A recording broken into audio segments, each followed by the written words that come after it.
Joffrey, Renly, Robb Stark are all thieves. They'll bend the knee or I'll destroy them.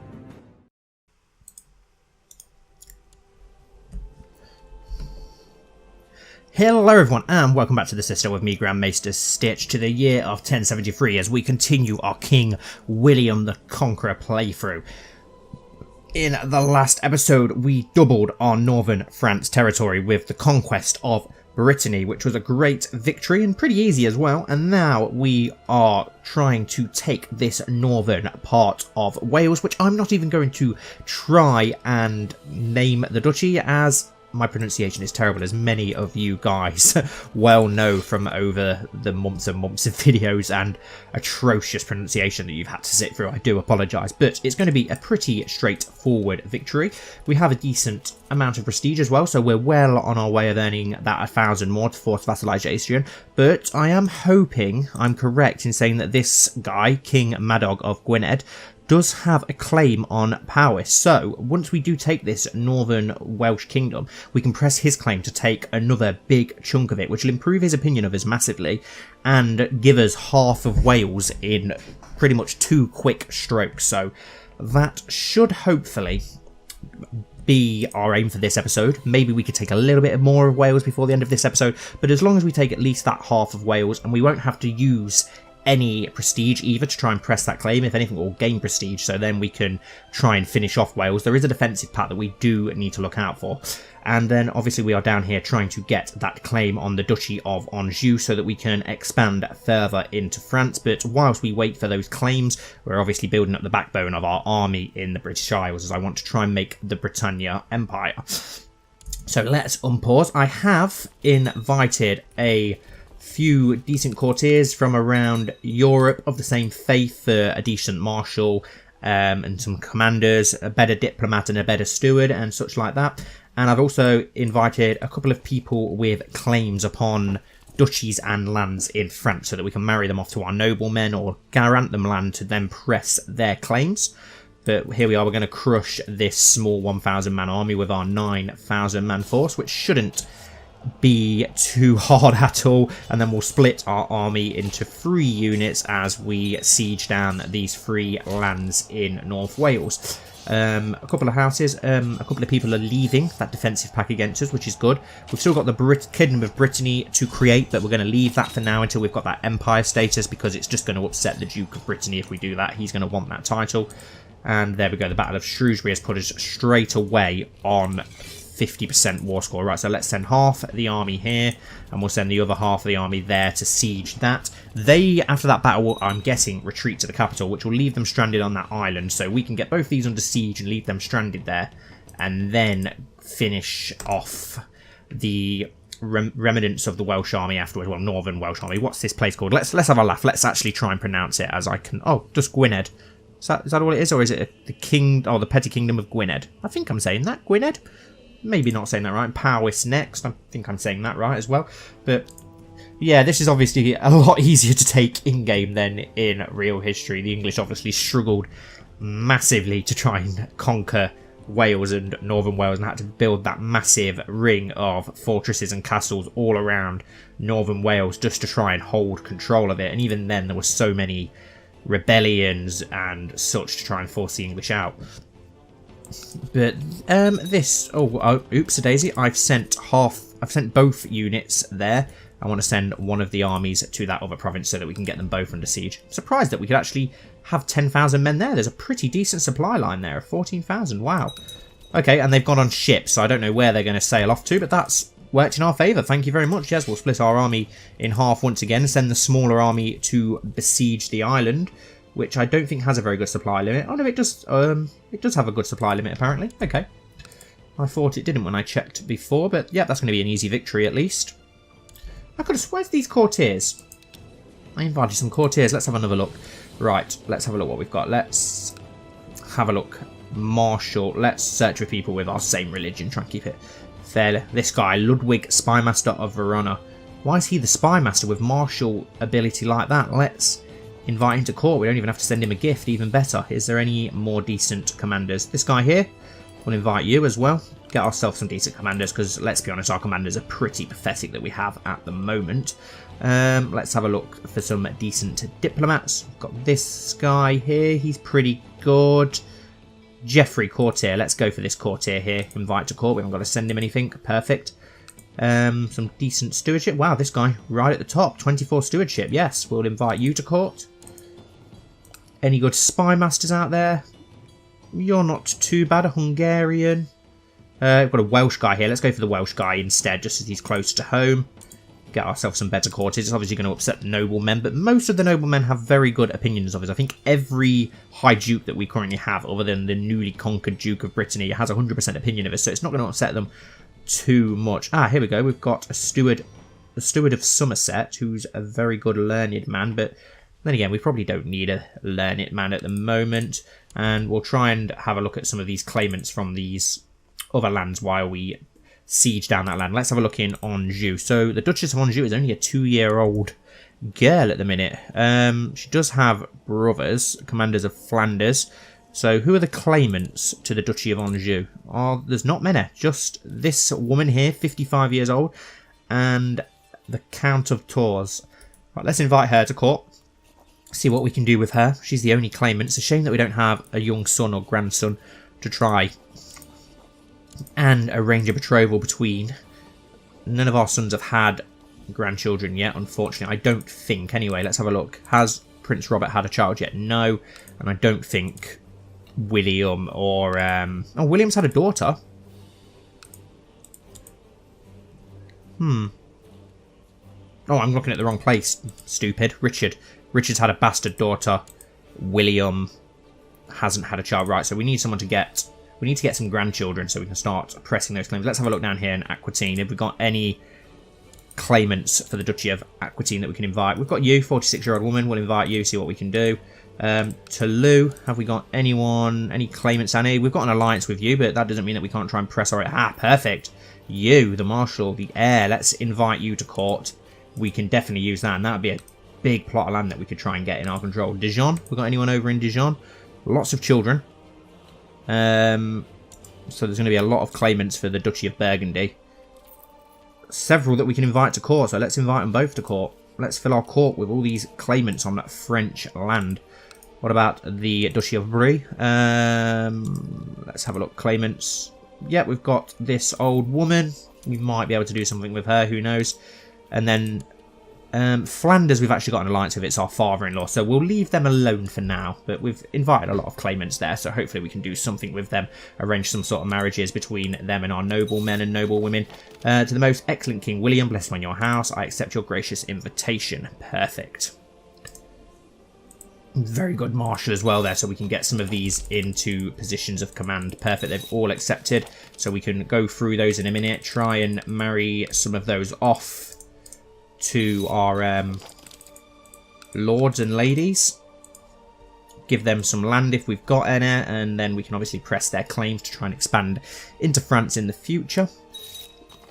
To the most excellent king, I accept your gracious invitation. Low-born, but very impressive. We'll sort out our council after these two wars as well. We'll get these wars out of the way first, so before we go upsetting our lord, we want to go for the war for Powys after this one as well.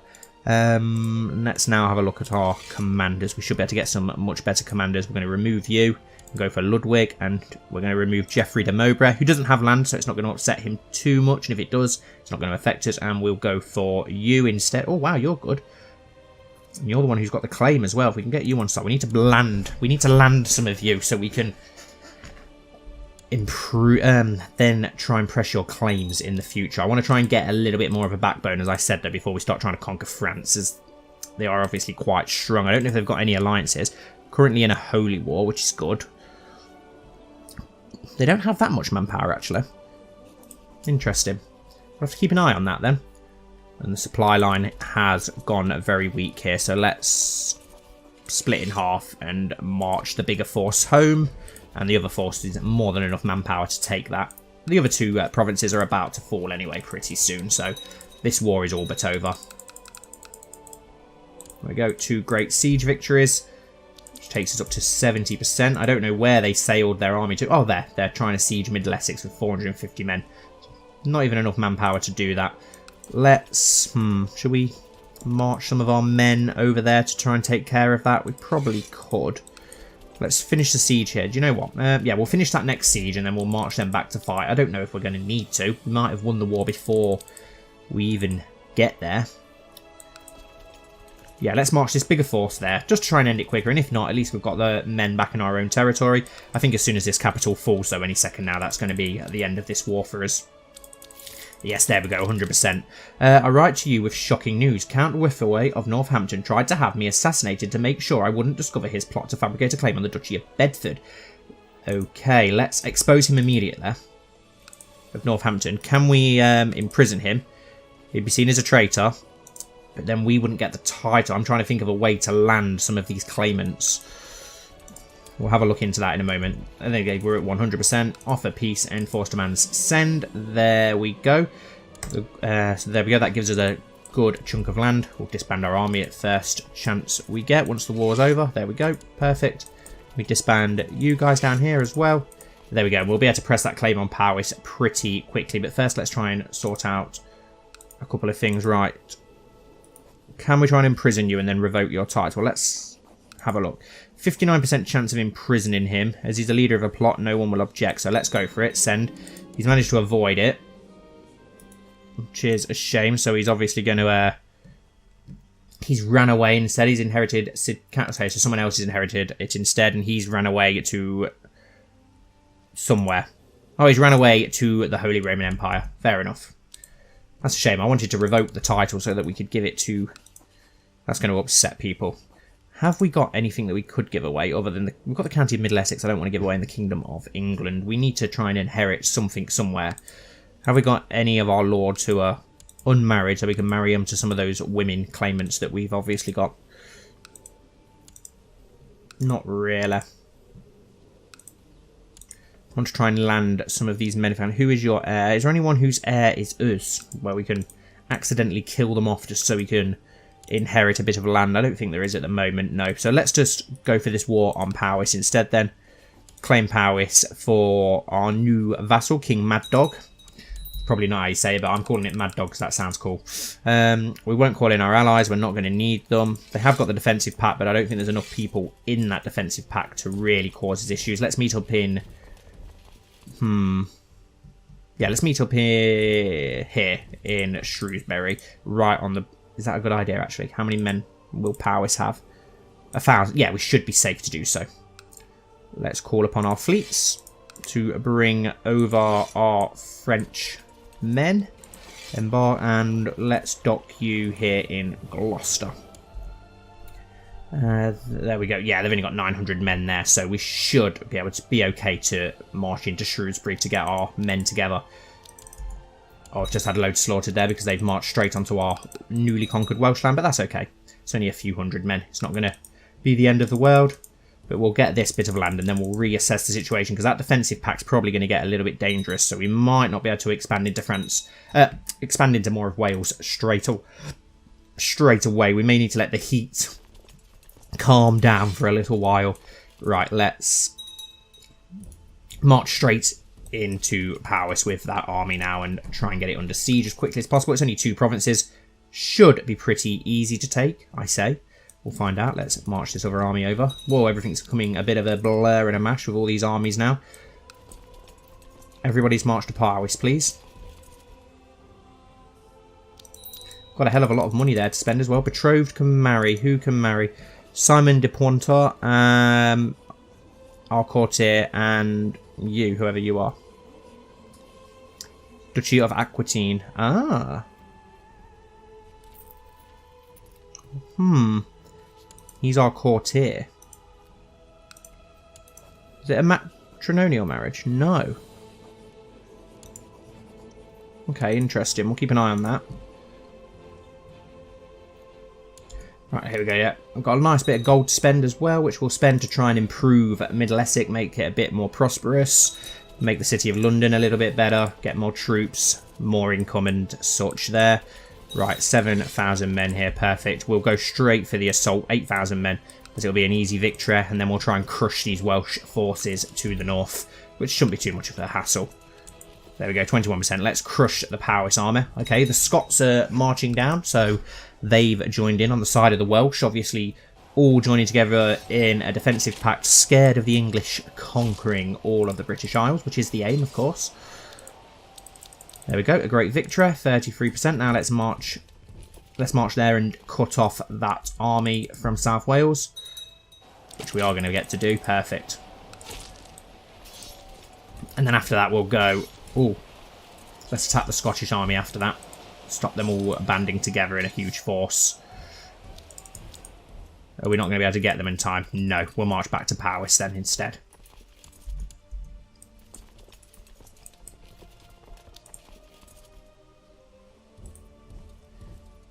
Actually, we'll march down to the southern region and get that under our control. And we'll take out that small Welsh host on our way through.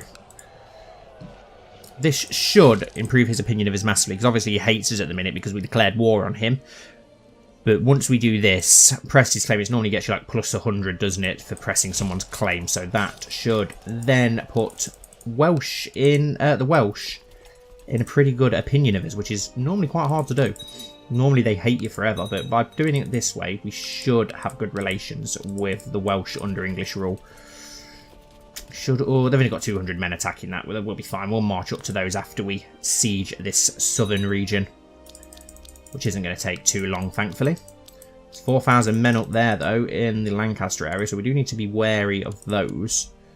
So let's march back north to Powys. We'll take out that small force and we will attack that Scottish and Welsh army.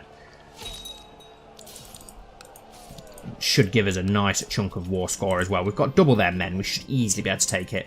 As he has grown older, I can see that Ralph could use some guidance in some of my experienced areas. It will require hard work and may not always be appreciated, but this is my chance to make a self-sacrifice for the sake of Ralph, our courtier. A low-born courtier who's not overly impressive. Ralph must learn on his own. I don't want to make ambitious courtiers. Let's siege this first. We'll attack the army after we've sieged it. I could hear someone sneaking around inside, and I believed it to be a burglar. Okay. When I went downstairs, I discovered that Agatha opening one of my letters. I'll teach you not to be nosy. William the Conqueror gains the trait cruel. But I don't want to lose prestige, so no, we'll have cruel. I don't want to lose the trait. I don't want to lose that prestige, and we gained 30 prestige instead. Perfect, which is what we want. As he has grown older, I can see that Ranulf could use some guidance in some of my experienced areas. No, we'll go for the same thing again. We've got plenty of already decent courtiers. Let's get the morale down a little bit more before we assault. We've got a nice amount of gold as well building up there, which is lovely for us to try and spend. Young Ralph seems to think a lot about justice, fairness, and righting the many wrongs in the world. He should, okay, he could get temperate, or he could gain the trait just. Let's get him just instead. It's a good trait. Now let's march and attack this army that's going to siege our land to the north. That should probably about win the war for us if we smash what little force they still have. Disband the fleets.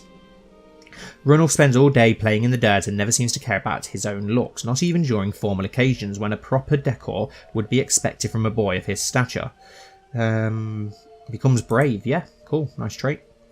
They are trying to siege London with 57 men, so I don't think they're going to get very far there. Yeah, we'll absolutely crush this army. That'll probably about give us victory. We may need to get one... No, it has given us victory. I didn't know if we'd have to get one more siege underway, but we haven't. Perfect. Offer peace and enforce demands. There we go. And just like that, we own half of Wales. And he should now have a very good opinion of us, King Madog. 64. Can we send you a little gift of 16 gold just to improve it even more? Perfect. Now we'll disband our troops. Perfect. That defensive pact is probably going to be pretty big now. So I bet if we try to declare war on some of these other places now to try and press somewhat, yes, there's a hell of a lot of people on that. So we'll let that defensive pact calm down just a little bit while we concentrate on other things. We've got all these new claimants that we need to have a look at landing and pressing their claims and such. We've still not got that claim on Anjou, which is taking quite some time. Let's have a look at our new councillors that we've employed then. We've got some better ones. Duke of Norfolk has a 93% opinion of us anyway, so by replacing him with Jeffrey, it's not going to... it will upset him a bit, but he's still going to have a good opinion of us, so it doesn't matter. So now let's try and fabricate that claim on Anjou again. Our Marshal, Duke of Warwick, we could do with keeping him on side, to be honest. Steward of England, you're no one important, so we can replace you without having to worry too much, and we'll go for Pierre. Wow, that is so French. And he's got 24 stewardship. Awesome, we'll get him to collect taxes. Spy Master, Duke William the Second of Hampshire. He's pretty good, so we'll leave him as it is. Court Chaplain, you're terrible. But you are a bishop of St. Paul's, so we'll probably leave you as you are as well for now. Okay, but that does improve a couple of our positions, which is good. We've already installed our new commanders. We need a court tutor. Not really got anyone that good. We'll just go with you for now. Is there anything else need to fill in? Only the jester. Perfect. Right. We can't. 2 titles can be created. The Kingdom of Wales. Perfect. Yes. We can't create it yet. How much money do we need? We need 365. We're very close. We'll create the Kingdom of Wales. Then we get we gain a lot of prestige. I know we need 200 piety. And we gain 400 prestige, which is awesome. We've nearly got 200 piety, and we've nearly got the gold. And we won't have to use any prestige then to conquer the rest of Wales. So let's just forward things along slowly, whilst we do some other things and while we wait for enough money to create the Kingdom of Wales. Let's have a look at some of these courtiers that we've got then. The highest ranking of such. The ones that we're going to be able to do something with. You. Don't you have a claim? Where are the ones who have claims? Okay, so we do have some pretty decent courtiers here with very good claims, even some with weak claims on France. But we've got this guy with a claim on Burgundy. We've got one with a claim on Aquitaine, one with a claim on Toulouse, one with a claim on Anjou. So once we get some land and we can give that to them, we can try and press their claims to try and get a lot of that French land that we do want to gain in the future. Can we spend any technology points yet? No, we can't. So we'll just let a bit of peace and prosperity go along for now. I won't spend any of that money because we need it to create the Kingdom of Wales. So let's just forward things along for a moment. Okay, so we've got the gold and we're 1 off on the pieties. We're so very, very close after forwarding many months. We've got more than enough. There we go, 200 piety finally. Unless the cost has gone up as it sometimes does. No, we don't want to create Brittany. We want to create the Kingdom of Wales. Done. Perfect. King William the Conqueror has created the title Kingdom of Wales. Perfect. So we will now be able to go to war with any of these, declare war, and we will be able to go for the de jure claim on that kingdom. They've still got that huge defensive pact, which is quite annoying, but we'll wait for that, obviously, to calm down. But we will end the episode here for today, guys. We have conquered half of Wales, and we now have the claim on the rest of Wales, so it's only a matter of time before that falls, and we can start crossing St. George's Channel to conquer the Irish. We'll save the Scottish for last, as they have the biggest kingdom. I'm just worried about Norway maybe conquering quite a bit of Scotland before we get a chance to get there. Hopefully that's not the case. I really hope that you've enjoyed today's episode. If so, please don't forget to like, comment down below, and subscribe, and hopefully I'll see you all very soon for my next video.